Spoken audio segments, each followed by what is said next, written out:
Family సెంటిమెంట్స్ని మీరు బాగా నమ్ముతారా మీరు?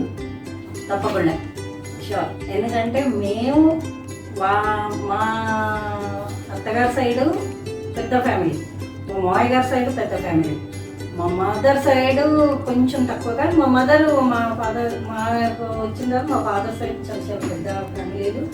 సో అందరితో ఉండటం వల్ల మాకు పెద్దది. నేను ఫ్యామిలీనే నమ్ముతాను. అంటే ఇటు అటు రెండింటినీ బ్యాలెన్స్ చేసుకుంటారు అనమాట. మీ బ్యానర్లో 58 వీడియోలు తీశారు. ఇంకొక వీడియో తీస్తే 60. మీ వీడియోకి షష్టి పూర్తి అవుతుంది, మీ ఎడిటర్ చేసే వీడియోకి షష్టి పూర్తి అవుతుంది. సో మీ అబ్బాయి కదా మీ డైరెక్టర్.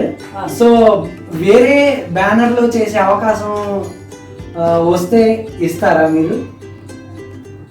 అది వేరే వాటికి అంటే మన సొంత కంపెనీ ఉంటుండగా వేరే కంపెనీకి వెళ్ళాలి అని అనుకోలేదు కదా. మీకు వీడియో చేయమంటే మీ అబ్బాయి మీకు ఎందుకు చేయట్లేదు? అదే తెలియట్లేదని మీకు చెప్పేదిగా. అంతే. అంటే పెరటి వైద్యం ఇంటికి పనికిరాదంటారా? ఇది నా ఐడియానే, అది నాది. నేను చెప్పాను, తను ఇంప్లిమెంట్ చేసాడు. అంటే తను యూనిక్గా ఉంటుంది కదా అన్న ఉద్దేశంతో. Thank you very much.